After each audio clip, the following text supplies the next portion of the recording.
परमात्मा की लाठी एक धार्मिक पारिवारिक कथा। बहुत समय पहले हिमालय की तराई में एक गांव था, तेजपुर। यह गांव उपजाऊ खेतों, नदी और मंदिरों के कारण समृद्ध था। लेकिन धीरे धीरे गांव में असत्य और अन्याय बढ़ने लगे।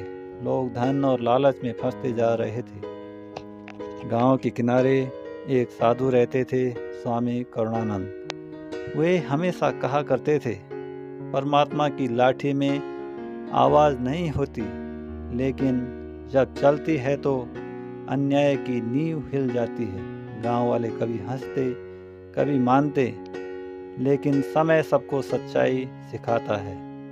गांव का सबसे ताकतवर आदमी था भानु प्रताप जमींदार। उसके पास सैकड़ों बीघा खेत थे।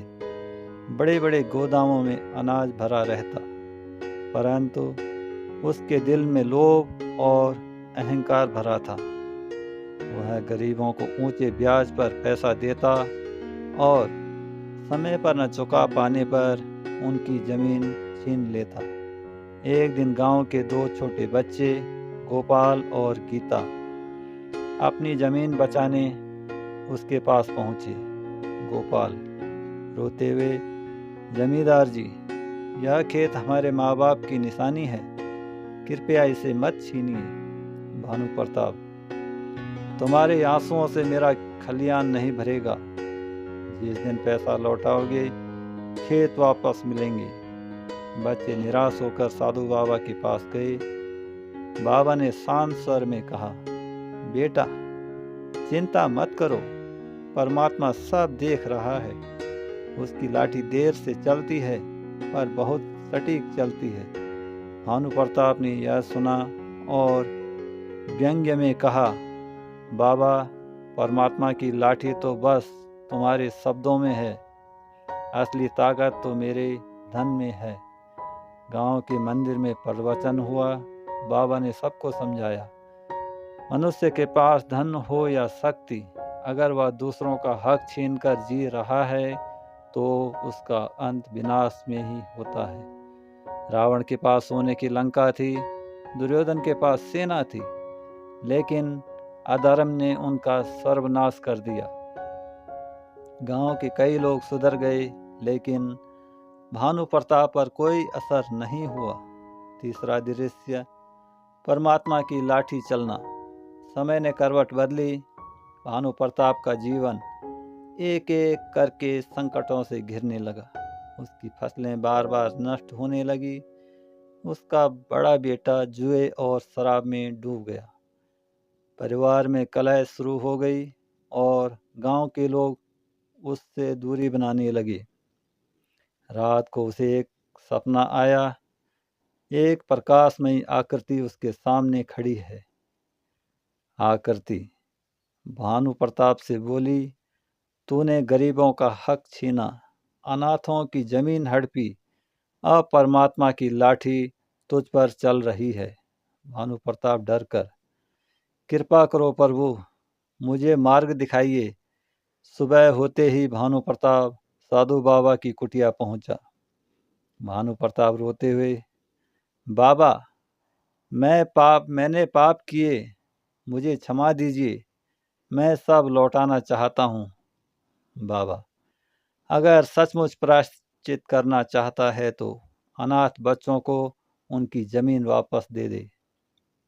गरीबों का कर्ज माफ कर, गांव के लिए धर्मशाला और कुआं बनवा।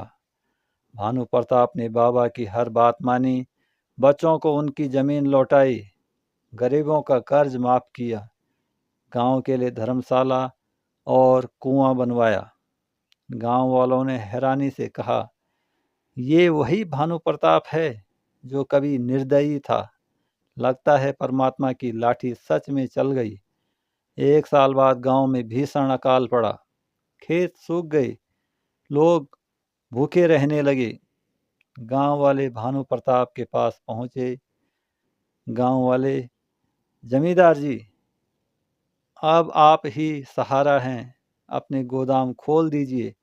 भानु प्रताप ने पहले सोचा, अगर मैंने अनाज बांट दिया तो मेरा सब खत्म हो जाएगा, लेकिन फिर वह बाबा की बातें याद आई।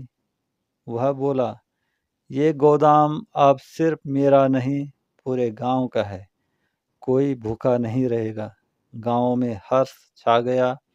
बाबा ने कहा, आज परमात्मा ने तुम्हारी परीक्षा ली थी और तुमने उसे उत्तीर्ण किया। अकाल के बाद गांव फिर से समृद्ध हुआ। अब भानु प्रताप के मन में सच्ची शांति थी। वह बाबा से बोला, पहले मैंने धन को ही परमात्मा मानता था। अब समझ में आया कि असली परमात्मा सत्य और करुणा में बसता है। बाबा, पुत्र, यही जीवन का सार है। धन तो साधन है, पर धर्म ही जीवन का आधार है। तेजपुर गांव की पहचान बदल चुकी थी। कोई भूखा नहीं सोता। यात्रियों के लिए धर्मशाला खुली रहती। कुआं सभी के लिए उपलब्ध था। गांव वाले कहते, हमारे गांव ने सीखा है कि परमात्मा की लाठी भले ही देर से चलती है, लेकिन न्याय अवश्य करती है। भानु प्रताप अब गांव का सबसे सम्मानित व्यक्ति था, पर उसमें कोई घमंड नहीं था। वह हर सभा में यही कहता, भाइयों, दूसरों का हक छीनकर कमाया गया धन कभी सुख नहीं देता। सच्चा सुख दूसरों की सेवा में है। शिक्षा का मोरल, परमात्मा का न्याय निश्चित है। वह देर से आता है, पर सटीक होता है। अहंकार और लोभ का अंत विनाश में होता है। धन का असली उपयोग तभी है जब वह समाज और परिवार के भले में लगे।